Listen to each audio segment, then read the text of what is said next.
All right. Woo! Club members, welcome. Welcome back. It's been 2 weeks. I've been busy. I've saved the world. I've cured coronavirus, and so I'm here. It's good to be back. I do miss you guys. I think about you all the time. We're dating. Here with interracial brother Mark. He's got a haircut. He's looking thin. He's single now. So by the way, interracial brother Mark is single. We're gonna have to put a picture of him up so you guys look and see. He's cute. He's young. I'm like, he's young. You should like him. We are today going to talk about some things, a little bit of politics. Going to talk a lot about Deshaun Watson. We talk about a lot of things on this show, and one of the things I want us always to be about is honesty and accuracy and the proper naming of things. And this Deshaun Watson fiasco has just gotten out of hand. Last week, the courts ruled that the 21, for those of you who don't know, Deshaun Watson's quarterback of the Houston Texans, he had told the team he wasn't coming back. I give him credit. One of the reasons he was leaving is he said he wanted an African-American coach or general manager. And so, and he said he wanted to be traded. And so several weeks out of that, lo and behold, there's this plaintiff's lawyer who said that Deshaun Watson had sexually assaulted these women and it was horrible and there was these allegations and he's a rapist.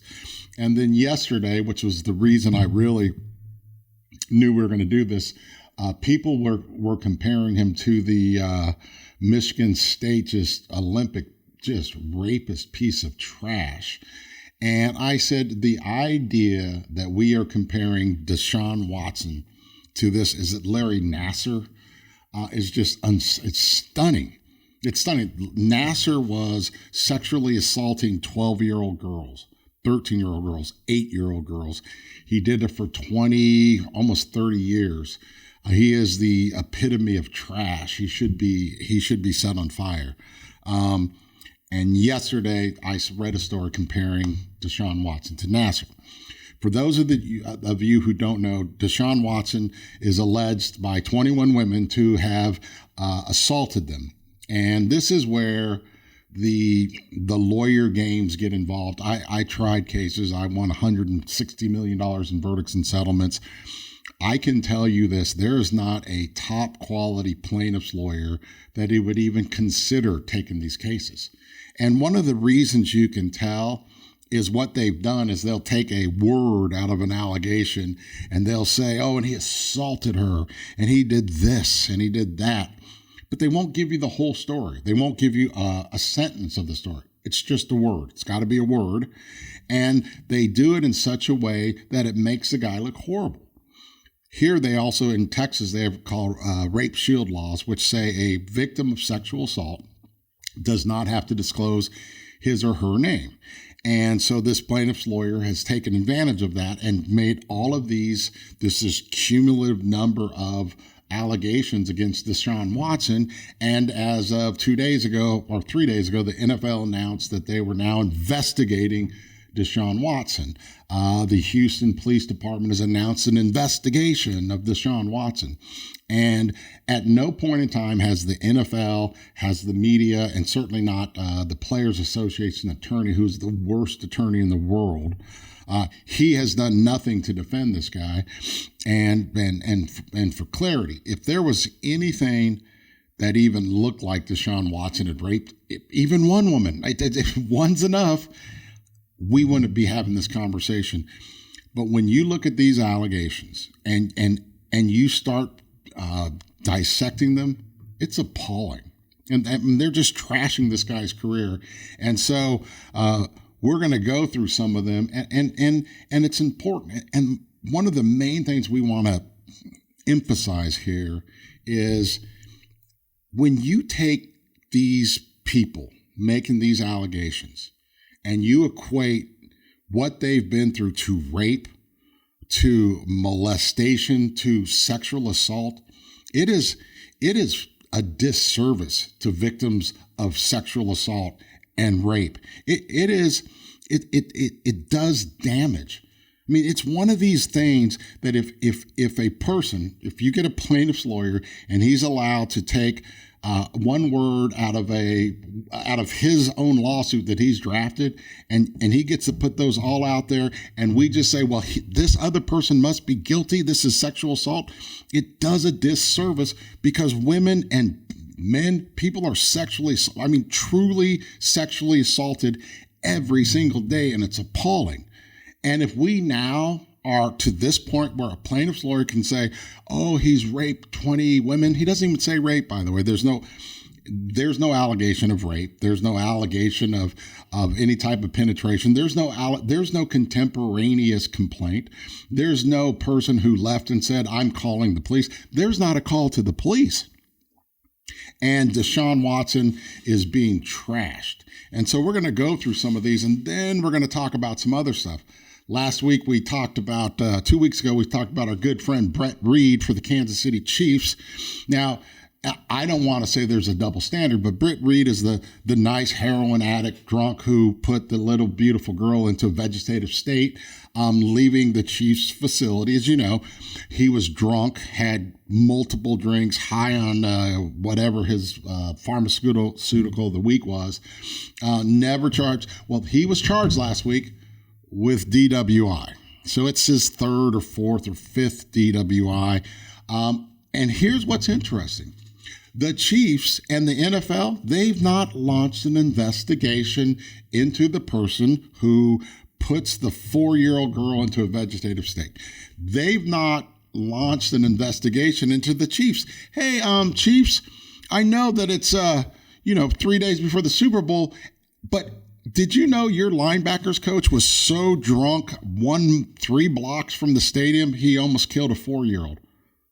There's that wasn't announced. It's weird. No announcement saying, hey, Coach Reed, it seems like your kids have this tremendous drug and alcohol problem, which is unfortunate and sad, but you keep allowing them to do that at NFL facilities.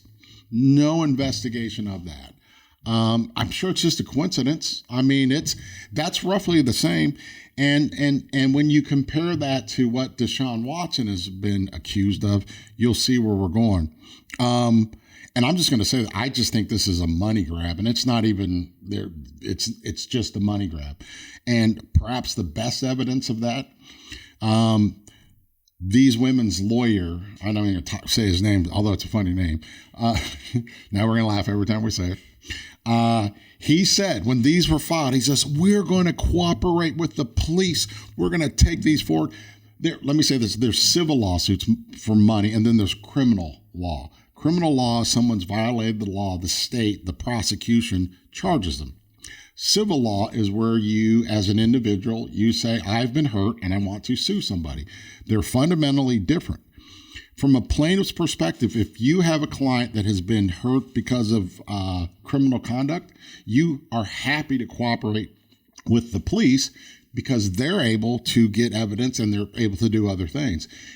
It's almost never that a plaintiff's lawyer will refuse to cooperate with the police if you have the same interest. So this guy, the guy he's out protecting these women because they're the victims. And he says, oh, we're going to cooperate. We're going to do all this.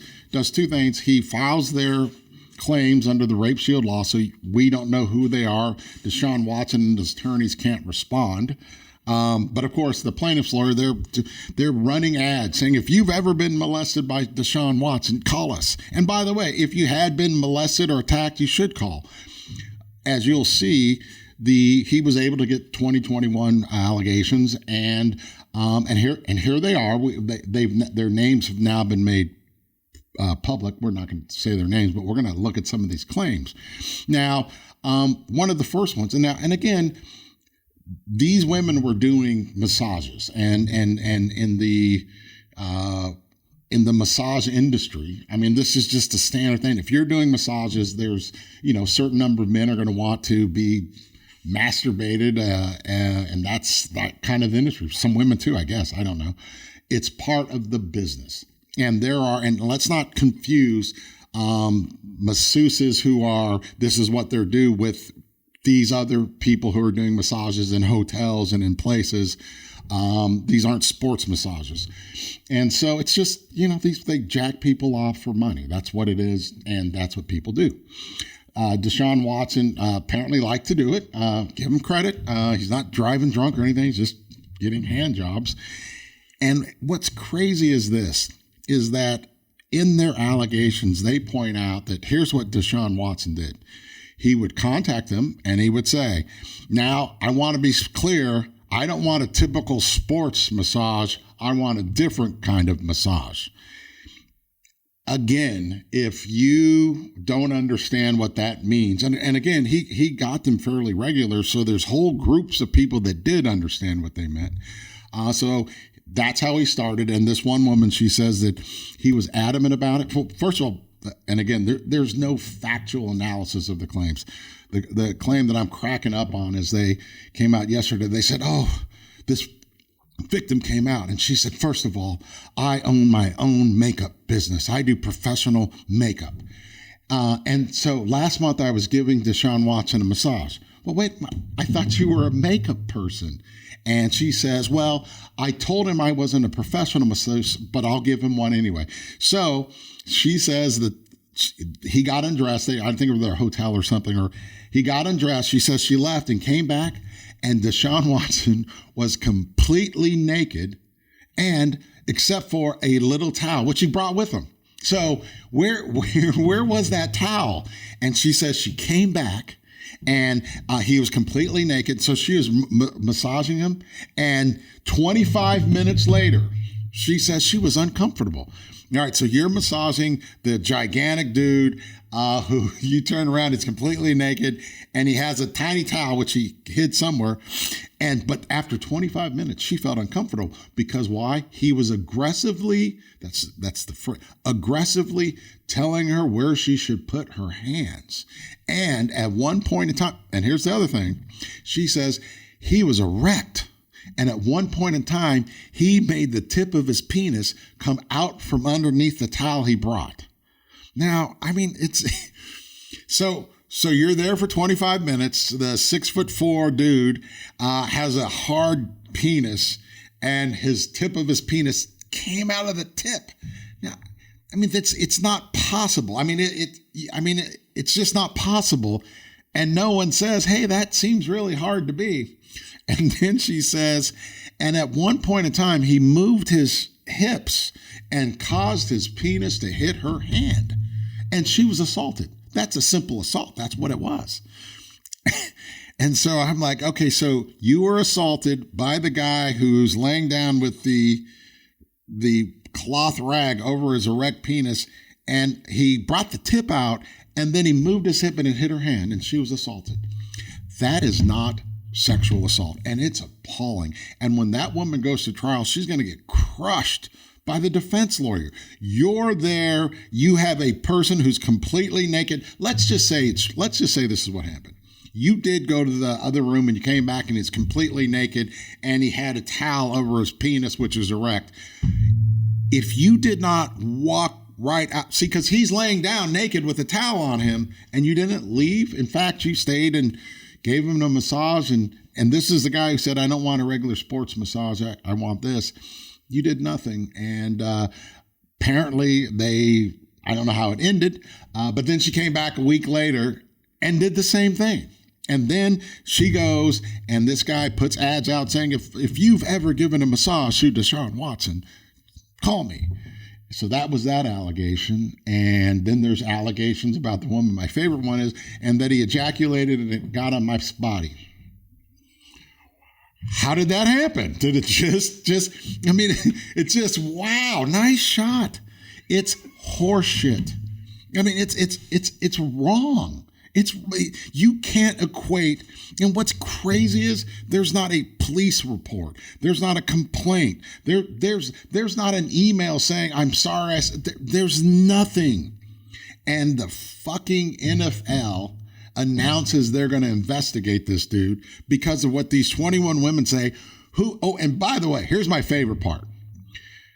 I am all for plaintiffs' lawyers doing the right thing. There's some plaintiffs' lawyers that get out there and do great stuff. Every plaintiff lawyer, you're going to work with the police if it helps your case. This person who went out and recruited these women, literally recruited them, he says when it first started, so we're going to cooperate with the police. And the police said, well, if this was so horrible, why didn't you all go to the police? And people always say, rape is the most underreported crime. Well, there's 21. So if say only 20% of rapes report, 4 of them would have gone to the police. None of them did. But their lawyer says, we're going to work with the police and we're going to give them a dossier of all this report. Until last week when he says, oh, no, we're not working with the police because they're not going to be fair. You can say a lot of things about the police in Texas, but not being fair to white women, about 2/3 of the women appear to be Caucasian, but not being fair to Caucasian women accusing African-American athletes of sexual misconduct is probably one of the things you probably want to allege that the Houston police have not been fair to Caucasian women, alleging super rich African-American men assaulted them. But this guy says that he can't do it. He can't trust the Houston Police Department or whatever. It's horseshit. And it's horrible. Now the Houston police has opened an investigation. This guy's life's being run over. And the media is absolutely afraid. If you just look at these complaints, they don't even come close. We have one up here. He says, this is one I love, is this one. After leaving the room, the massage therapist alleges she returned to find Watson lying on the massage table on his stomach with just a small towel covering his buttocks. She didn't know. So wait, he lays down and he puts the towel over his butt. She alleges that when Watson turned over midway through the massage, this is my favorite phrase, he got more aggressive, forcefully telling her to move her hand down to his pubic area.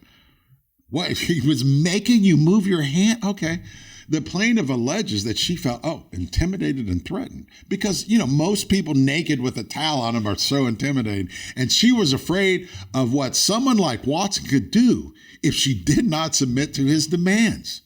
She says in the lawsuit that Watson made it clear repeatedly that he could, quote, help or hurt her career. Because you remember, she has this makeup business. Oh no, this is her massage business. But he was going to help her hurt her career, which is obviously great. The lawsuit alleges that Watson forced the woman to perform oral sex on him and that, quote, she did not consent. So we've gone from he surprises her naked, but respectful enough to put the towel over his butt. He rolls over it. I mean, it's and this is the only allegation of oral sex, and it's like you. I don't believe you. I don't believe you. I don't. There's nothing in this that suggests it's true. Then they have the other lady. I don't think that is the makeup lady. That's the other one. The makeup lady, where's she at? But it's the same thing. The other one, the other allegation they use is that. So, and again, here's this guy, and he's erect, and they say that he moves his body and caused his penis to hit her hand, and that is assault. That's what she says. He moved his hand and he moved his penis and caused his penis to hit her hand, and that is assault. His penis can't hit your hand if your hand is not next to his penis. I'm pretty sure that's how it works. I mean, this is crazy. And so the NFL, which is, I mean, they're so committed to, stopping sexual assault and investigating. The NFL has now announced they're going to investigate him based upon these 21 civil suits, none of which are, again, no contemporaneous complaint to the police, no suggestion of rape, nothing, zero. Just him hiding a small cloth towel somewhere, which is the scary part. Now, and the NFL says they're going to do it. And here's my point. It would be different, surely, if there was, let's say, a video of Deshaun Watson having sex with a sex-trafficked young Asian woman. What about if there were 2 of those? Then that would make some sense. You would want to we should do an investigation. But they don't have those 2 videos of him having sex for money with a young Asian woman who if you look at the statistics, was probably trafficked. Oh, yeah. Because if they had those videos, that would be Robert Kraft. Because Robert Kraft, the owner of the New England Patriots, we have video of him having sex for money with a trafficked person. Sex for money with a trafficked person. There's no, and Robert Kraft didn't hide a cloth piece of clothing. He didn't hide a square little wash rag. Robert Kraft has sex with a woman, at least two women, on camera, Asian, and paid them money. And there's a videotape. And lo and behold, it's Robert Kraft. He's pissed off. Lo and behold, Robert Kraft with video. There's no investigation of him. That's weird. And I'm sure there's no correlation here, but it's weird that when you have video proof of him engaging in sexual relations twice in exchange for money, which is trafficking, and arguably because she was trafficked, she couldn't consent, so it would be rape. The NFL hasn't announced an investigation. In fact, they've done nothing. They didn't interview Robert Kraft. They didn't say, Mr. Kraft, we have video of you getting out at a whorehouse, and in that whorehouse, there's video of you having sex with people who are substantially underage and who are almost certainly trafficked. We just want to interview you and ask you, is this true? The NFL did not do that. And it's weird because you would think the paying for sex with the trafficked Asian woman in the brothel where they're invariably don't have options available to them, you would think that would be more serious. That's trafficking. It's probably rape if she is not consenting. And the NFL doesn't even investigate it. They didn't ask for the video. They didn't interview him, and he's good. But Deshaun Watson, because a plaintiff's lawyer says that he moved his penis to hit a woman's hand, which was next to his penis, now they're going to investigate him. They're talking about holding the guy out all year.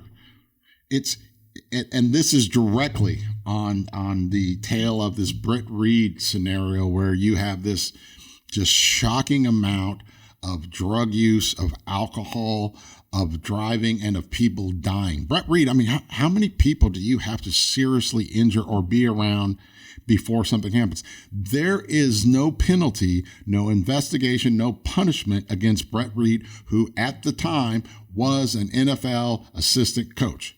Nothing. He can come back to the NFL whenever he wants. Not a single word about it. Not a single word about the Chiefs. Not a single word about his father. Nothing. And again, you almost killed a 4-year-old. Nothing. But Deshaun Watson is being investigated by the NFL. And DeMaurice Smith, this dude drives me crazy. He's the worst lawyer in the world. I can't stand him. The NFL players guy, he agrees to a 17th game, and in exchange for that, the players get to smoke marijuana. They don't have to declare it. Well, that's a hell of a negotiation there. That players now can smoke marijuana, but they got to play a 17th game. DeMaurice Smith he's horrible.